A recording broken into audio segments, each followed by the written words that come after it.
خب الان اومدیم بیرون.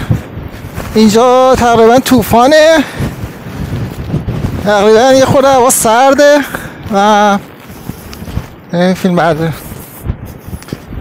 یه آقایی هم الان بیرونه. خب این برای کسی که میگن کانادا خیلی سرده، خب اونقدر هم سرد نیست، بیشتر حالت بارون و طوفان و اینجور چیزا زیاد داره دیگه. یه مقداری یه حالت مثلا چجوری بگم سرمایشه دیگه، شیری سرما زیاد داره.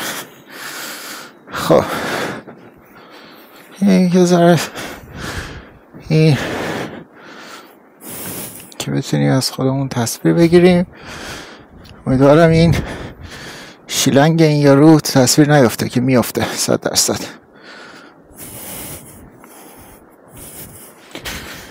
چقدر باحاله. این آقا هم داره میاد.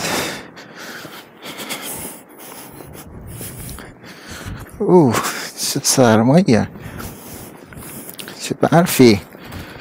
واو.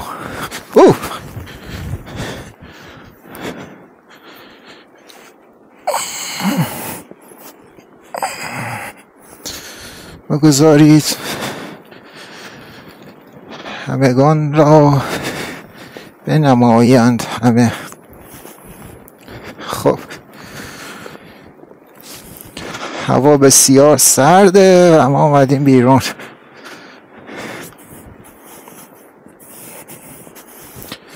و در حال قدم زدن هستیم در هوای بسیار سرد. اینو سفتش کنیم که این کج نشه.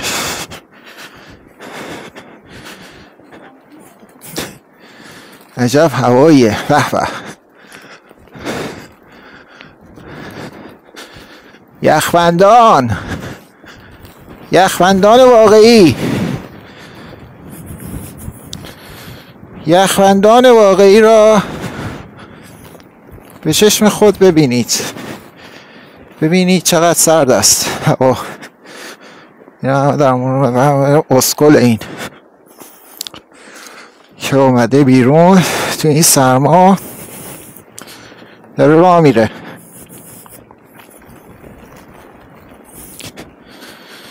من نمیدونم چه حالی میده.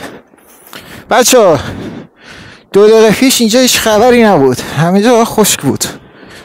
این همه برف تو چند دقیقه ایجاد شد. تو چند دقیقه این همه برف. نگاه کنید چقدر برف زیاد. آدم تعجب میکنه. چراغم قرمزه، میشه رد شد.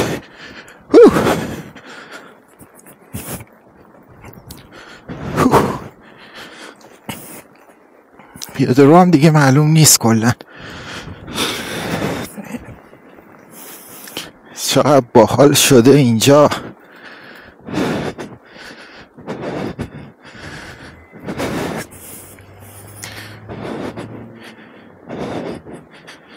بریم تو پارک ببینیم پارک چه خبره. حتی میشه اسکی کرد دیگه اینجا. برم اسکی همو بیارم.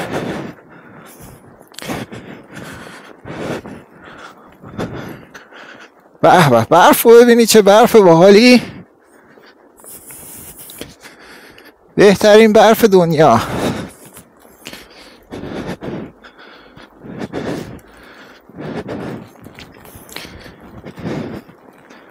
همه جا رو کلا برف فرا گرفته.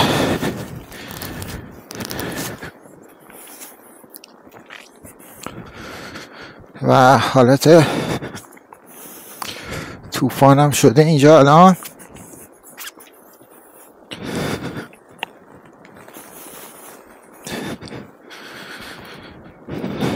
عالی،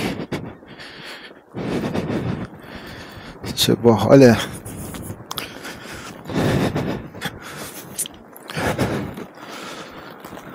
راه بریم.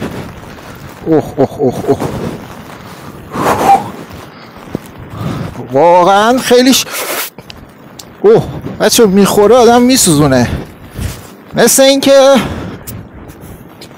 مثلا با سنباده داره میخوره بهت.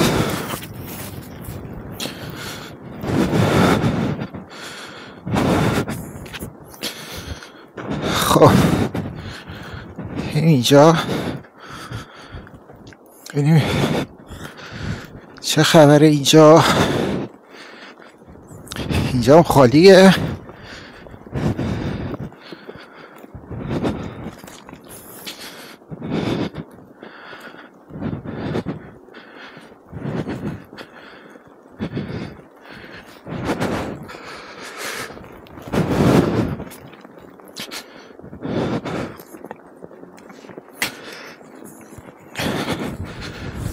خب بذاریم ما یه کاری کنیم، اینو بایشو باز کنی ببینیم میشه اصلا با پای استفاده کرد تو این هوای در طوفانی.